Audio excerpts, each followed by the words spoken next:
നമുക്ക് ബാലിന്റെയും ഗോപതിയുടെയും ഇന്നത്തെ നല്ലൊരു കഥ കേട്ടാലോ? അങ്ങനെ ഇന്നത്തെ കഥയില് ആനന്ദിന്റെ അടുത്തേക്ക് ആരനും ആകാശമൊക്കെ വരുവാണ്. എന്നിട്ട് പറഞ്ഞു, ആനന്ദേട്ടാ, എത്ര സമയം ഞങ്ങൾ അന്വേഷിച്ചെന്നറിയോ?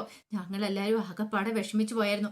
ആനന്ദണ്ണ ഇത് എന്ത് പരിപാടിയെ കാണിച്ചെന്ന് ചോദിച്ചു. ആനന്ദ് പറഞ്ഞു, നിങ്ങളൊക്കെ ഇട്ടിട്ട് എനിക്ക് തനിച്ചെങ്ങോട്ടേലും പോകാൻ പറ്റുവാടാ, അതുകൊണ്ട് മാത്രമാണ് ഞാൻ ഇവിടെ ഇരുന്നേന്ന് പറഞ്ഞു. അത് കേട്ടപ്പോൾ ആനന്ദിനെ കെട്ടിപ്പിടിച്ച് അവര് കരയാണ്. അപ്പോഴേക്കും മീനാക്ഷി വന്നിട്ട് പറഞ്ഞു, എത്ര സമയമെന്നറിയോ? ശ്രീദേവി ചേച്ചി ആനന്ദേണ്ണ അന്വേഷിച്ചുകൊണ്ടിരിക്കുന്നേ. ആനന്ദേണ്ണ അവിടേക്കൊന്ന് ചെല്ല്, ദേവി ചേച്ചി ഒന്ന് സമാധാനിപ്പിക്കാൻ പറഞ്ഞു. ഒടുവിൽ അവരെല്ലാരും കൂടെ പറഞ്ഞ് ആനന്ദിനെ ശ്രീദേവിയുടെ മുറിയിലേക്ക് കയറ്റി വിടുവാണ്.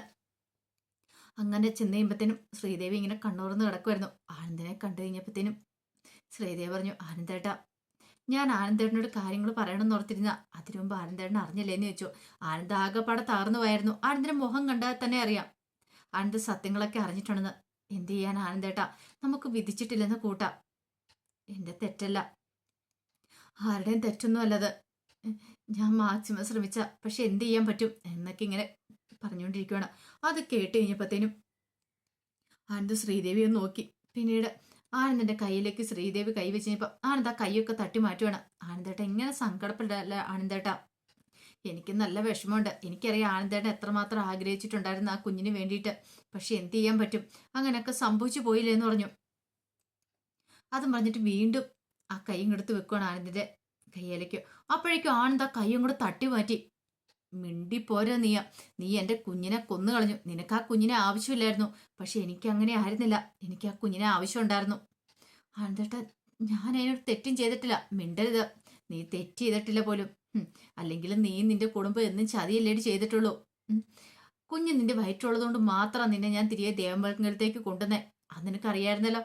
കുഞ്ഞില്ലാതായ പിന്നെ നിനക്ക് അവിടെ സുഖിച്ച് ജീവിക്കാൻ നീ കരുതിയോ? അത് വെറുതെ നിന്റെ തെറ്റിദ്ധാരണ മാത്രമാണെന്ന് പറഞ്ഞു. ഒരു കാര്യം ഞാൻ പറഞ്ഞേക്കാം, എന്റെ കുഞ്ഞിനെ ഇല്ലാതാക്കിയ നിന്നോട് ഞാൻ ഒരിക്കലും സഹിക്കാനും ക്ഷമിക്കാനും പോകുന്നില്ല. നീ ഒറ്റ എഴുത്തി എന്റെ കുഞ്ഞിനെ ഇല്ലാതാക്കിയത്. നിന്നെ ഞാൻ വെറുതെ വിടുമെന്ന് കരുതിയോ എന്നൊക്കെ ആനന്ദ് ഇങ്ങനെ പുലമ്പിട്ട് പുറത്തേക്ക് ഇറങ്ങി പോവാണ്. ശ്രീദേവി അവിടെ കിടന്ന് വാവിട്ട് നിലവിളിക്കുക. ശ്രീദേവിക്ക് എന്ത് ചെയ്യണമെന്ന് പോലും അറിയില്ല. വല്ലാത്തൊരു മാനസികാവസ്ഥയായിരുന്നു ശ്രീദേവിക്ക്. കുഞ്ഞു പോയതിന്റെ വിഷമം ഒന്ന്. ആ സമയത്താണ് ആനന്ദിന്റെ പെരുമാറ്റം ഇങ്ങനെ. ഒരിക്കലും ശ്രീദേവിയുടെ തെറ്റുകൊണ്ടായിരുന്നില്ല ആ ലോക കാരണമുള്ള പ്രശ്നങ്ങളൊക്കെ ഉണ്ടായത്. ശ്രീദേവിക്ക് അത് പറയാനായിട്ടുള്ള ഓപ്ഷനും ഇല്ലായിരുന്നു. അതുകൊണ്ടാണ് ശ്രീദേവി അതിനെക്കുറിച്ച് പറയാതിരുന്നത്. ആ സമയത്ത് രാജശ്രീയോ അച്യുതനും അലോകിന്റെ അടുത്താണ്. അലോക് ഇങ്ങനെ ഒന്നും മിണ്ടാതിരിക്കുന്ന കണ്ടു കഴിഞ്ഞപ്പോഴത്തേനും രാജശ്രീ പറഞ്ഞു, എടാ, ദേവമംഗലത്ത് എന്തോ സംഭവിച്ചിട്ടുണ്ട്. ആ മീനാക്ഷിയും ഗോമതി എല്ലാവരും കൂടെ ചേർന്നിട്ട് ദേവിയെ താങ്ങി പിടിച്ചല്ല വണ്ടിയെ കയറ്റി കൊണ്ടുപോയത്. അവള് കുഴഞ്ഞു വീണ മട്ടിലായിരുന്നു. പക്ഷേ എനിക്ക് മനസ്സിലാത്തൊരു കാര്യം, ഇത്ര സമയമായിട്ട് പോയിട്ട് ഇതുവരെയായിട്ടും വന്നിട്ടില്ല. അതോടൊപ്പം തന്നെ എന്തോ ദേവിക്ക് സംഭവിച്ചിട്ടുണ്ടെന്ന് തോന്നേ. അല്ല, മീനാക്ഷി മാത്രമാണ് ഹോസ്പിറ്റലിലേക്ക് പോയത്. അവിടെ അത്രയും പേരുണ്ടായിട്ട് മീനാക്ഷി മാത്രം ഹോസ്പിറ്റലിലേക്ക് പോകേണ്ട കാര്യമില്ലായിരുന്നു. ബാക്കി എല്ലാവർക്കും കൂടെ ബാക്കി ആർക്കെങ്കിലും ഒക്കെ പോവായിരുന്നല്ലോ. പക്ഷെ മീനാക്ഷി മാത്രം എന്താ പോയതും മനസ്സിലാവുന്നില്ല എന്ന് പറഞ്ഞു. അത് കേട്ട് കഴിഞ്ഞപ്പോഴത്തേനും അച്ഛനും പറഞ്ഞു, അതെന്തേലും ആട്ടെ, അതൊക്കെ അവരുടെ ഇഷ്ടമല്ലേ, അവരെന്താന്ന് ചെയ്യട്ടെ എന്ന് പറഞ്ഞു. അപ്പോഴേക്കും രാജശ്രീ പറഞ്ഞു, എടാ അലോകൻ, നീ വിട്ടുകൊടുക്കരുത്. ആ അനുവിനെ എത്രയും പെട്ടെന്ന് തന്നെ ഇങ്ങോട്ട് കൂട്ടിക്കൊണ്ടുവരാൻ നോക്കണം. അവൾ ഇവിടെ ജീവിക്കണം, നിന്റെ ഭാര്യയായിട്ട് അവൾ ഇവിടെ വേണമെന്ന് പറഞ്ഞു. അത് കേട്ടപ്പോൾ അലോക് പറഞ്ഞു, അത് ഞാൻ ഏറ്റമ്മേ, ഞാൻ അവളെ ഈ വീട്ടിൽ കൊണ്ടുവരും, എൻ്റെ ഭാര്യയായിട്ട് കൊണ്ടുവരും എന്ന് പറഞ്ഞു. ഈ സമയം അച്ഛൻ ചോദിച്ചു, എടാ നിന്റെ കഴുത്ത് വേദനയൊക്കെ എങ്ങനെയുണ്ട്? കഴുത്ത് ശരിയായെന്ന് ചോദിച്ചു. അതൊക്കെ ശരിയായെന്ന് പറഞ്ഞു. ഈ സമയത്ത് മീനാക്ഷി നേഴ്സിനോട് സംസാരിച്ചുകൊണ്ട് നിൽക്കുകയാണ്. അതെ, ആ വീഴുന്നതിന് മുമ്പ് ശ്രീദേവിച്ചിക്ക് ഒരു കുഴപ്പമില്ലായിരുന്നു പറഞ്ഞു. അപ്പോഴാണ് മീനാക്ഷിയുടെ ഫോൺ ബെല്ലടിക്കുന്നത്. നോക്കിയപ്പോൾ അനുവാണ്. എന്താ മോളെ, എന്താ കാര്യം എന്താന്ന് ചോദിച്ചു. അല്ല, ശ്രീദേവിച്ചിക്ക് എങ്ങനെയുണ്ട്? ശ്രീദേവിച്ചിക്ക് കുഴപ്പമൊന്നും ഇല്ലാന്ന് പറഞ്ഞു. എന്നിട്ട് ശ്രീദേവിച്ചി എന്തിയെ, എനിക്കൊന്ന് സംസാരിക്കാൻ പറ്റുമോ?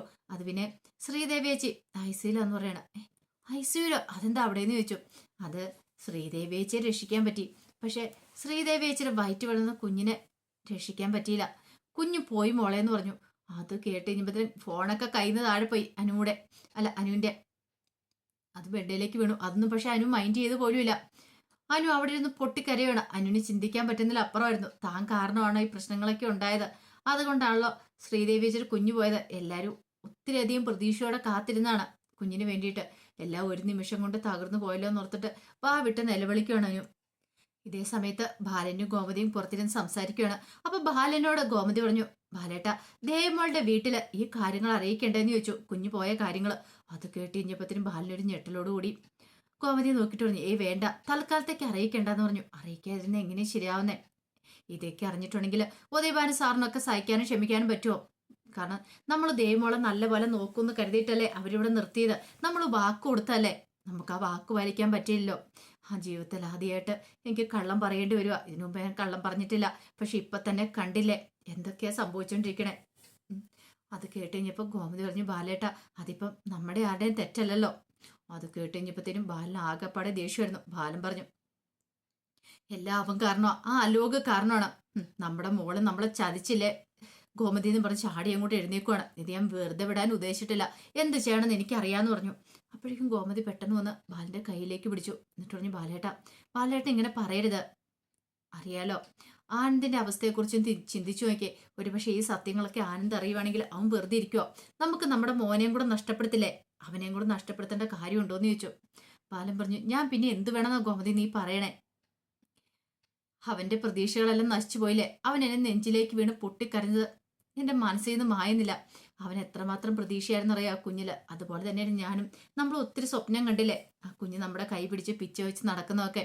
ഒന്ന് ആലോചിച്ച് നോക്കി. എനിക്ക് ചിന്തിക്കാൻ പോലും പറ്റുന്നില്ല. നമ്മുടെ കുടുംബത്തിൽ ഇങ്ങനെ ചതി നടക്കുമെന്ന് നീ വിചാരിച്ചോന്ന് ചോദിച്ചു. അത് കേട്ടപ്പോൾ ഗോമതി പറഞ്ഞു, ബാലേട്ട കഴിഞ്ഞത് കഴിഞ്ഞു. ഇനി നമ്മളായിട്ടൊരു പ്രശ്നം ഉണ്ടാക്കരുത്. നമ്മളിപ്പം ദേവിമോൾക്കും അതുപോലെ തന്നെ ആ അഹന്തിനുമൊക്കെ ആശ്വാസം പകരുമല്ലേ ചെയ്യണ്ടേ? ആവാം. പക്ഷേങ്കിൽ നീ ഒരു കാര്യം വിചാരിക്കണം. അഹന്തിനെ എങ്ങനെ ജീവിതത്തിലേക്ക് തിരികെ കൊണ്ടുവന്ന് പറ. അവൻ ഇപ്പൊ തന്നെ സമനില തെറ്റിയ മട്ടിലാ നടക്കണേ. ഗോമതി പറഞ്ഞു, അതെനിക്കറിയാം. അവന്റെ മനസ്സ് കൈവിട്ടു പോയിരിക്കുകയാണ്. അവനെ ജീവിതത്തിലേക്ക് കൊണ്ടുവരണമെങ്കിൽ നമ്മളെല്ലാവരും പരിശ്രമിച്ചാൽ മതിയാവുള്ളൂ. പക്ഷെ ആ സമയത്ത് ആനന്ദേട്ടൻ ഇങ്ങനെ ദേഷ്യമായിട്ട് നടന്ന എങ്ങനെ ശരിയാന്നേ? ഗോമതി എനിക്ക് സഹിക്കാത്തോണ്ടാ. കാരണം നമ്മുടെ കുടുംബത്തെ ഇല്ലാതാക്കിയാൽ നോക്കിയവൻ സുഖമായിട്ട് ജീവിക്കുന്നു. അതിൽ കാര്യമുണ്ടോന്ന് ചോദിച്ചു. അവനെ തീർക്കണ്ടേ? മോള് നമ്മളോട് ഇങ്ങനെ ചതി ചെയ്തില്ലേ? അവൾക്ക് എന്തിന്റെ കുറവുണ്ടായിട്ടായിരുന്നു? അവൾക്ക് കാര്യങ്ങളൊക്കെ അറിയാവുന്നതായിരുന്നല്ലോ. എന്നിട്ട് അവൾ എന്തൊക്കെയാ കാണിച്ചു കൂട്ടിയത്? ഒരു പക്ഷേങ്കില് നാളെ ഇനിയിപ്പോ ഉദയഭാനു സാറിന്റെ വീട്ടുകാർ നമ്മളെ കുറ്റപ്പെടുത്തില്ലേ? നമ്മളെ നോട്ടപ്പശകാന്നും പറഞ്ഞുകൊണ്ട് അവരുടെയൊക്കെ മുഖത്ത് ഞാൻ എങ്ങനെ നോക്കും ഗോമതി? ഗോമതി പറഞ്ഞു, ബാലേട്ടൻ ഇങ്ങനെ സങ്കടപ്പെടല്ലേ. ബാലേട്ടൊന്ന് സമാധാനമായിട്ടിരിക്കുക. ഈ പറയുന്ന അലോകിനോട് പ്രതികാരം ചെയ്യാനായിട്ട് ആഗ്രഹമില്ലാഞ്ഞിട്ടല്ല. പക്ഷെ അങ്ങനെ ഇപ്പൊ ചെയ്യാൻ പോയിട്ടുണ്ടെങ്കിൽ ആനന്ദിന്റെ ജീവിതം കൂടെ തകർന്നു പോകും. ആനന്ദിന്റെ മാത്രമല്ല, ചിലപ്പോൾ നമ്മുടെ കുടുംബത്തിലുള്ള ആൺകുട്ടികളുടെ അല്ലാതെ അവർക്ക് ഈ സത്യങ്ങളൊന്നും അറിഞ്ഞിട്ടുണ്ടെങ്കിൽ വെറുതെ ഇരിക്കാൻ പറ്റില്ല. അലോകാന്ന് അറിഞ്ഞു കഴിഞ്ഞിട്ടുണ്ടെങ്കിൽ പ്രശ്നമുണ്ട്. അതുകൊണ്ട് ബാലേട്ടൻ ഇപ്പം ആത്മസമയനം പാലിക്കണം എന്നൊക്കെ പറഞ്ഞിട്ട് ബാലിനെ സമാധാനിപ്പിക്കുകയാണ്. അങ്ങനെ കുറെ സമയം കഴിഞ്ഞു കഴിഞ്ഞപ്പോഴത്തേനും ധർമ്മൻ അങ്ങോട്ടേക്ക് ഓടിയെത്തി. അങ്ങനെ ഓടിക്കരച്ചെത്തി കഴിഞ്ഞാൽ ആ ബാലൻ അവിടെ ഇരിക്കുന്നുണ്ട്. ബാലിൻ്റെ അടുത്തേക്ക് ചെന്നിട്ട് ചോദിച്ചു, എന്താളിയാ, എന്താ സംഭവിച്ചേ? ദേവിക്ക് എന്തോ അപകടം പറ്റിയെന്ന് ആ രാമേട്ടൻ പറഞ്ഞു. തിരിച്ചു മറിച്ച് ഞാൻ കുറെ ചോദിച്ചിട്ടും ഒന്നും പറയാനായിട്ട് കൂട്ടാക്കിയില്ല. അതെങ്ങനെയാ? ചില സമയത്ത് രാമേട്ടന്റെ സ്വഭാവം എങ്ങനെയാ, ഒന്നും പറയില്ല എന്ന് പറഞ്ഞു. അപ്പോഴേക്കും ബാലൻ പറഞ്ഞു, എന്നെ ഒന്ന് വെറുതെ വിട, ഒന്ന് സ്വസ്ഥതയോടെ ഒന്ന് വിടാൻ പറഞ്ഞു.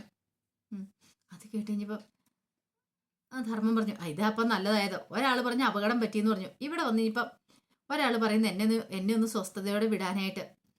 എന്താ ബാലേട്ട ഇത്? ഇതെന്ത് പറ്റിയത്? എന്തെങ്കിലും ഉണ്ടെ തുറന്നു പറ. ദേവിക്ക് എന്ത് അസുഖ?